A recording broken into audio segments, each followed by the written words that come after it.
Bismillah, Assalamualaikum warahmatullahi wabarakatuh. Hamdan wa syukran lillah, wassalatu wassalamu ala rasulillah, wa ba'd. Tullabi wa talibati, sabahul khair. Kaifa halukum jami'an? Semoga kalian semua dalam lindungan Allah dan diberikan kesehatan oleh Allah. Alhamdulillah, pada tahun ini kita akan mulai pelajaran kita di kelas 10. Sebelumnya Ustazah mau mengucapkan selamat datang di kelas 10. Di kelas ini insya Allah Ustazah akan mengajarkan pelajaran fikih.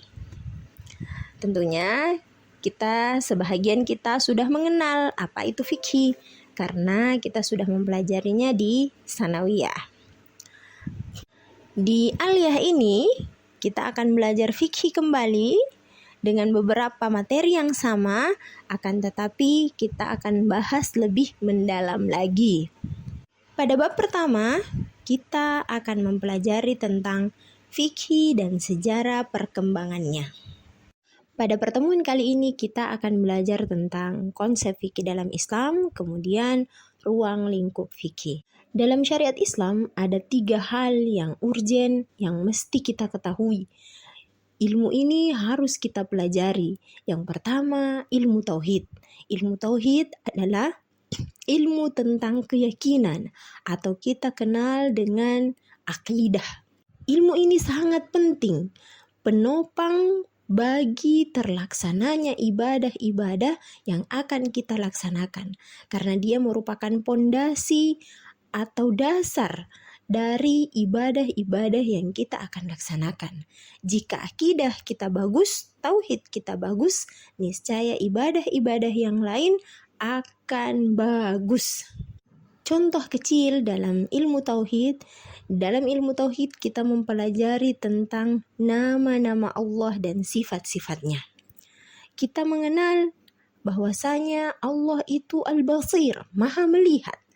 Nah, jika kita meresapi, kita merenungkan tentang maha melihatnya Allah, niscaya di dalam ibadah kita akan selalu merasa diawasi, sehingga menimbulkan kekhusyuan dalam ibadah. Nah, ini adalah salah satu manfaat dari mempelajari ilmu akidah. Dan yang kedua adalah ilmu akhlak. Ilmu akhlak ini adalah aturan-aturan yang mengajarkan kepada kita tentang pergaulan. Bagaimana seharusnya kita bergaul, bagaimana seharusnya kita memperlakukan sesama kita, begitupun bagaimana seharusnya kita berakhlak kepada Allah Subhanahu wa Ta'ala. Dan yang ketiga adalah ilmu fikih. Ilmu fikih ini adalah peraturan-peraturan yang mengatur hubungan manusia dengan Tuhannya dan juga mengatur hubungan manusia dengan sesamanya manusia. Secara terperinci, ilmu fikih dibagi menjadi 4 bagian. Yang pertama, ubudiyah atau ibadah, yaitu ilmu yang menjelaskan tentang hukum-hukum hubungan manusia dengan Tuhannya. Contohnya misalnya ibadah sholat, ibadah zakat, puasa, dan haji.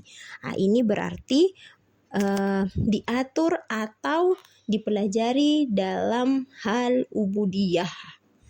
Dan yang kedua, muamalah atau transaksi.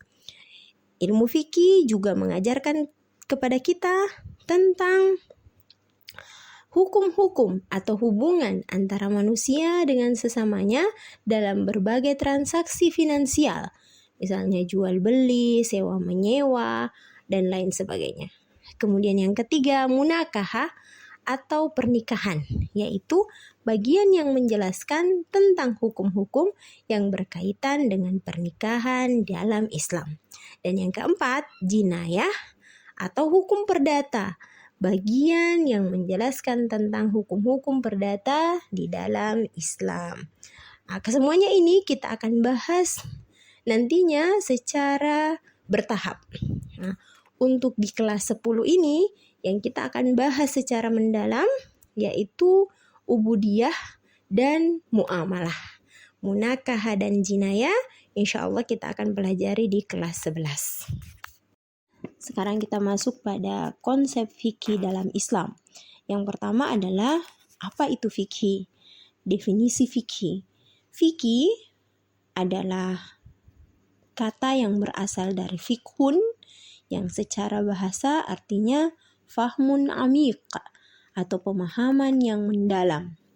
Sedangkan secara istilah, ilmu fikih mengalami beberapa perubahan definisi. Perubahan tersebut tergantung pada masa ke masa, tergantung pada periode fikih itu sendiri. Namun yang terkenal di kalangan para fuqaha adalah definisi yang dikemukakan oleh Imam Syafi'i yang mengatakan bahwasanya fikih adalah ilmu pengetahuan mengenai hukum-hukum syariah yang berlandaskan kepada dalil-dalil yang terperinci.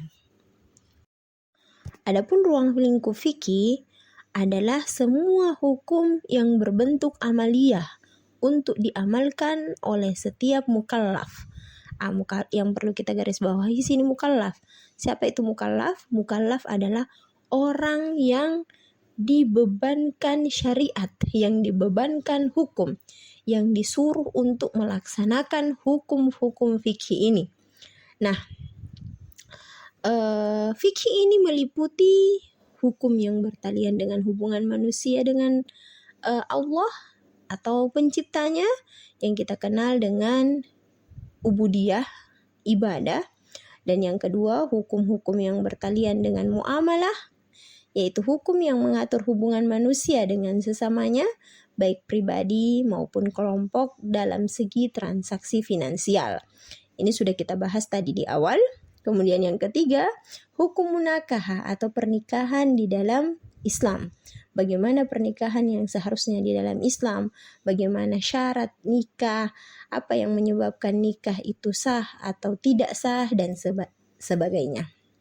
Dan yang keempat ada hukum jinayah atau hukum perdata, yaitu hukum yang mengikat manusia dengan kehidupan sehari-hari dalam berbangsa dan bernegara.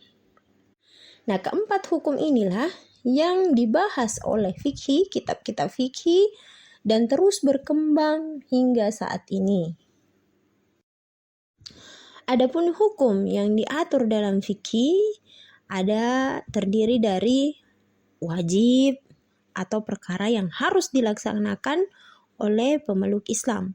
Kalau misalnya dia tidak melaksanakannya, maka dia akan mendapat konsekuensi, yaitu berdosa.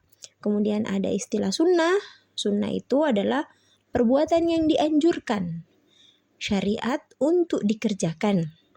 Karena bersifat anjuran, maka jika tidak dilaksanakan, dia tidak mendapatkan dosa. Tetapi dia ketika ditinggalkan akan sangat merugikan karena tidak mendapatkan apa-apa. Padahal kalau dikerjakan dia mendapatkan pahala. Nah, kemudian ada mubah. Mubah itu adalah suatu perbuatan yang apabila dikerjakan tidak mendapat pahala dan apabila ditinggalkan tidak mendapat dosa. Boleh ditinggalkan, boleh dikerjakan ya.